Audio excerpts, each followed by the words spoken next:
you probably noticed I don't feel about that war the way we were told we were supposed to feel about that war, the way we were ordered and instructed by the United States government to feel about that war. You see, I'll tell you, my mind doesn't work that way. I got this real moron thing I do. It's called thinking. And I'm not a very good American because I like to form my own opinions. I don't just roll over when I'm told to. Sad to say, most Americans just roll over on command. Not me.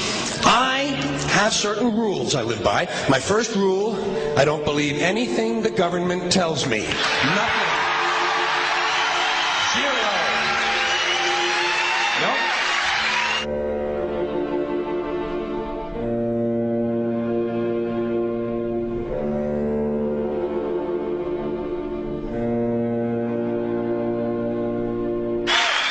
And I don't take very seriously the media or the press in this country, who in the case of the Persian Gulf War were nothing more than unpaid employees of the Department of Defense, and who most of the time function as kind of an unofficial public relations agency for the United States government.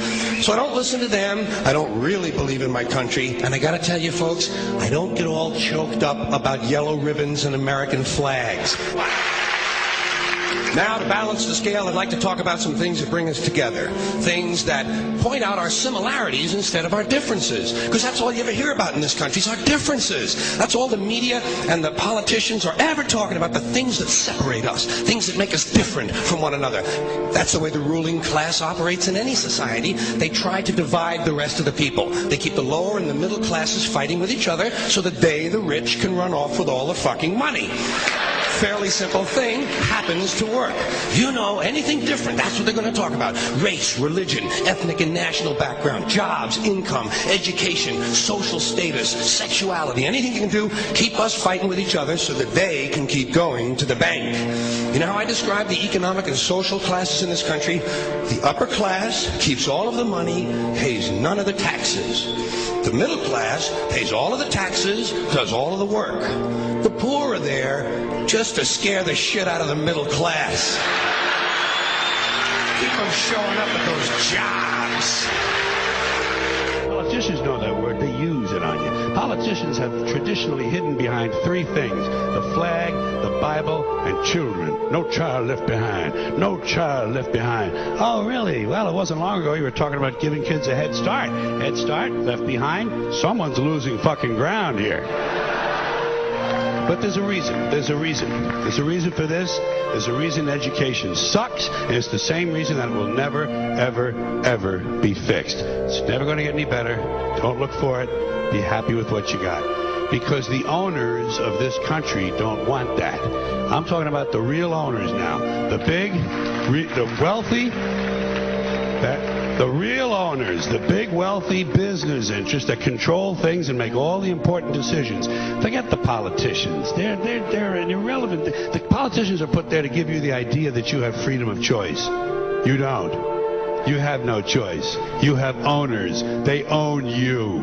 They own everything. They own all the important land. They own and control the corporations. They've long since bought and paid for the Senate, the Congress, the state houses, the city halls. They got the judges in their back pockets, and they own all the big all the big media companies. So they control just about all of the news and information you get to hear. They got you by the balls. They spend billions of dollars every year lobbying to get what they want. Well, we know what they want. They want more for themselves and less for everybody else. But I'll tell you what they don't want. They don't want a population of citizens capable of critical thinking. They don't want well-informed, well-educated people capable of critical thinking. They're not interested in that. That doesn't help them. That's against their interest. That's right. You know something? They don't want people who are smart enough to sit around the kitchen table and figure out how badly they're getting fucked by a system that threw them overboard 30 fucking years ago.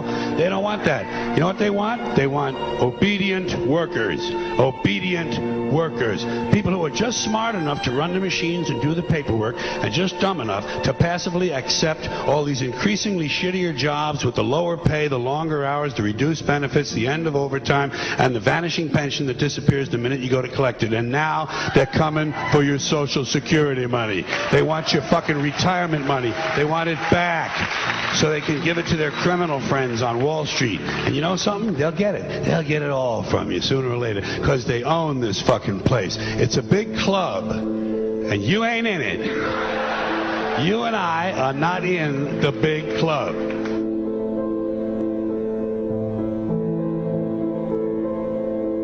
The greatest form of control is where you think you're free when you're being fundamentally manipulated and dictated to. One form of dictatorship is being in a prison cell and you can see the bars and touch it. The other one is sitting in a prison cell but you can't see the bar, you think you're free. What the human race is suffering from is mass hypnosis. We are being hypnotized by people like this. Newsreaders, politicians, teachers, lecturers.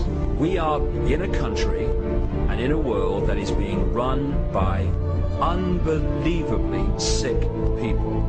The chasm between what we're told is going on and what is really going on is absolutely enormous.